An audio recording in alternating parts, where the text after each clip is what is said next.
এই সরকার দ্বারা কোনো ভালো এবং কল্যাণমূলক পদক্ষেপ নেয়ার পরেও যখন ভারত দেখছে যে এটা তাদের স্বার্থ বিরোধী হচ্ছে, তাদের জন্য শর্ট টার্ম অথবা লং টার্মে তাদের জন্য ভালো হবে না, তখনই তারা এইটার এগেইনস্টে প্রপাগান্ডা শুরু করে।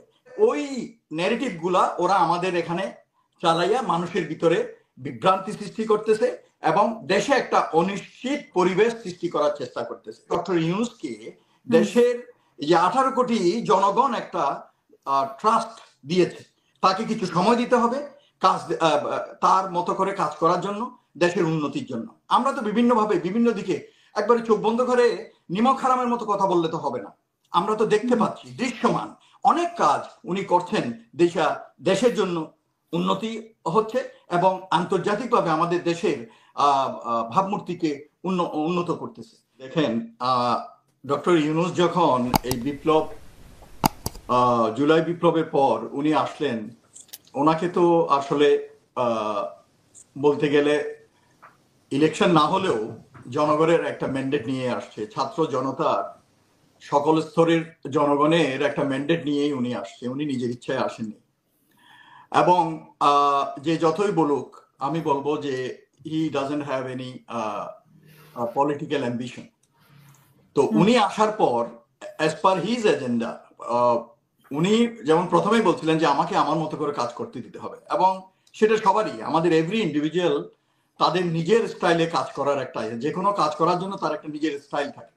তো সে বলছে যে আমাকে আমার স্টাইলে কাজ করতে দিতে হবে। তো এখন উনি আসার পর তার স্ট্যান্ডটা আমরা কিন্তু দেখেছি, এবং স্ট্রেট ওয়ে ওনার স্ট্যান্ডটা হচ্ছে যে অ্যান্টি ইন্ডিয়ান হেজিমনি, যেটা আমাদের বাংলাদেশে ইন্ডিয়ান আধিপত্যবাদী মূলক যে কর্মকাণ্ড চলছিল, এইগুলার বিরুদ্ধে সে একটা স্ট্রেট স্ট্যান্ড নিছে এবং চোখে চোখ রেখে কথা বলে আসছে। এবং এরপর থেকেই আমরা স্বভাবতই সকলেই বুঝতে পারছি, এটা স্পষ্টত এবং দৃশ্যত যে ভারত প্রথম থেকেই চাচ্ছিল না ডক্টর ইউনূস থাকুক, কন্টিনিউ করুক এবং সে সাকসেসফুল হোক।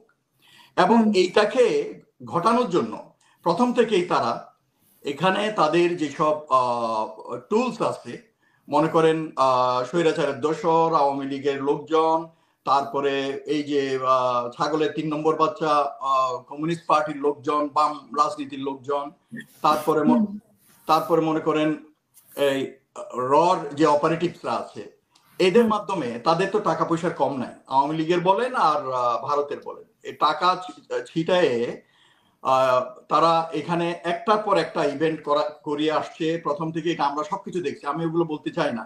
এই যে মনে করেন ডাকাতের উৎপাত, পুলিশের ইনসিডেন্ট, আনসারের ইনসিডেন্ট, জুডিশিয়ারিতে ইনসিডেন্ট, এগুলো করাই করে মানে they wanted to fail this government, এবং ইন্টারনালি এবং গ্লোবালি, রিজিয়নালি তারা চাচ্ছিল বাংলাদেশের ভাবমূর্তিটাকে ক্ষুণ্ণ করার জন্য এবং এই সরকারের কে প্রশ্নবিদ্ধ করার জন্য, সরকারের বিভিন্ন কর্মকাণ্ডকে প্রশ্নবিদ্ধ করার জন্য। এখন সেই জন্য আমরা দেখছি যে কি হারে মিথ্যা কল্পিত গল্প বানিয়ে, তথ্য সন্ত্রাস চালানো শুরু করলো ভারত।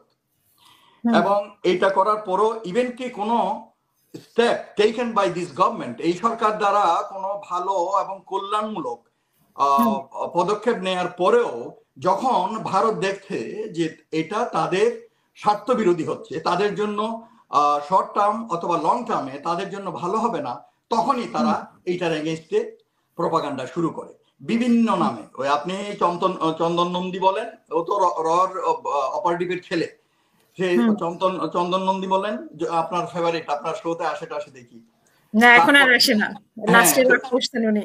হ্যাঁ, তো এই ধরনের লাস্টে মেজর আক্তারের সাথে মানে রাগারাগি হয়েছে, রাইট, ওই যে কুটুর করে ভিভি নন্দীর ছেলে স্যার, হ্যাঁ ভিভি নন্দীর ছেলে, হ্যাঁ ভিভি নন্দীর ছেলে স্যার, রাইট ভিভি নন্দীর ছেলে। তো সেই জন্য এদের লোক আছে, এই মাধ্যমে এরা ভালো স্টেপ গুলোকে ওরা ক্রিটিসাইজ করা শুরু করছে এবং তাদের মতো ন্যারেটিভ ছেড়ে দিচ্ছে। এবং আনফরচুনেটলি আমাদের দেশে, ওই যে একটু আগে যেটা বলছিলাম যে দেশপ্রেমিক নয়, অল্পতে যারা বিক্রি হয়ে যায়, এই ধরনের লোক আমাদের দেশে বিভিন্ন সেক্টরে আছে। আপনি মিডিয়া বলেন, আপনি পলিটিক্যাল পার্টিস বলেন, এবং সোকল ওই, আমি তো সম্মান করতে চাই স্কলার, কিন্তু ওই যে সুশীল বলে, তো এদের সুশীল সেনে সাংবাদিক সবাই মানে একবারে একাডেমিশিয়ান বলেন, তারপরে ইউনিভার্সিটি টিচার বলেন, তারপরে আমলারা বলেন, মানে বিভিন্ন সেক্টর থেকে। So everybody has got a price. আপনি যতই বলেন, আপনি হাসিনারও একটা দাম আছে, আমারও একটা দাম আছে। তো এইভাবে লোকজন কিন্তু সোল্ড হয়ে যাচ্ছে বা গেছে, যাওয়ার পরে ওই ন্যারেটিভ গুলা ওরা আমাদের এখানে চালাইয়া মানুষের ভিতরে বিভ্রান্তি সৃষ্টি করতেছে এবং দেশে একটা অনিশ্চিত পরিবেশ সৃষ্টি করার চেষ্টা করতেছে। এইটা হচ্ছে আমার reading. I don't belong to any political party, আমি কোনো পলিটিক্যাল পার্টিকে সাপোর্টও করি না। আমি আমার অবস্থান থেকে দেশের জন্য যেই কথা বলতে হয় বা কাজ করতে হয় এগুলো আমি করার চেষ্টা করি।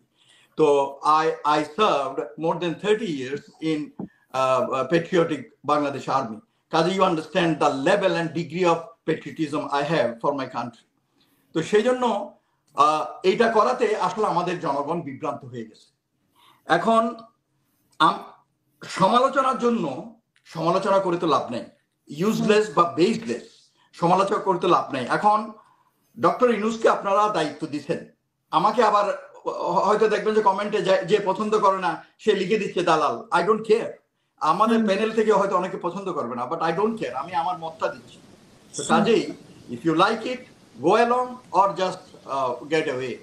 সো আমি আমার মতামত যেটা দিতে চাচ্ছি, আমার কথা হচ্ছে যে ডক্টর ইউনূসকে দেশের যে 18 কোটি জনগণ একটা ট্রাস্ট দিয়েছে, তাকে কিছু সময় দিতে হবে কাজ, তার মতো করে কাজ করার জন্য, দেশের উন্নতির জন্য।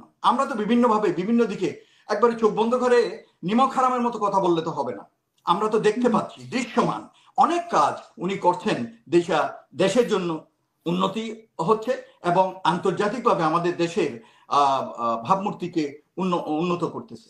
তো সেই জন্য রাজনৈতিক খাতিরে বা অন্য কোনো বিদেশি শক্তির প্ররোচনায় আমরা উই শুড নট জাম্প, আমরা লাফালাফি করা উচিত না। এই সরকারকে তার মতো করে সময় দেওয়া উচিত এবং তারা যেসব স্টেপগুলো নিচ্ছে এগুলাতে কাজ করতে দেওয়া উচিত। বেহুদা কল্পিত কাহিনীর উপরে বা বানানো এবং বিদেশি শক্তির বানানো ন্যারেটিভের উপর, বয়ানের উপর ভিত্তি করে আমরা যদি কথা বলি, আমাদের দেশের জনগণ বিভ্রান্ত হবে। আপনি দেখবেন সোশ্যাল মিডিয়াতে এভরিবডি রাষ্ট্র চালানো জানে, সেনাবাহিনী চালানো জানে, ইউনিভার্সিটিতে বিসি, যেমন সে ডক্টর কলিমুল্লাহ, হি ওয়াজ ভাইস চ্যান্সেলর, সে যেরকম জানে ইউনিভার্সিটি চালানো, মেবি আমি হয়তো জানবো না, আপনি হয়তো জানবেন না। তো কাজেই everybody knows the tricks of the trade, his trade. তো কাজেই সবাই একজন আরেকজনের ইয়েতে গিয়ে মাথা পরিকল্পিত হবে। আপনি দেখবেন আমাদের দেশে সোশ্যাল মিডিয়াতে বিশেষ করে আপনি দেখবেন এভরিবডি, সবাই মানে ডক্টর ইউনূসকে সাজেশন দিতে যাচ্ছে, তার ভুল ধরতেছে, তাকে সমালোচনা করতেছে, মানে সবাই সবকিছু জানে দেশ চালানো। এটা ঠিক না।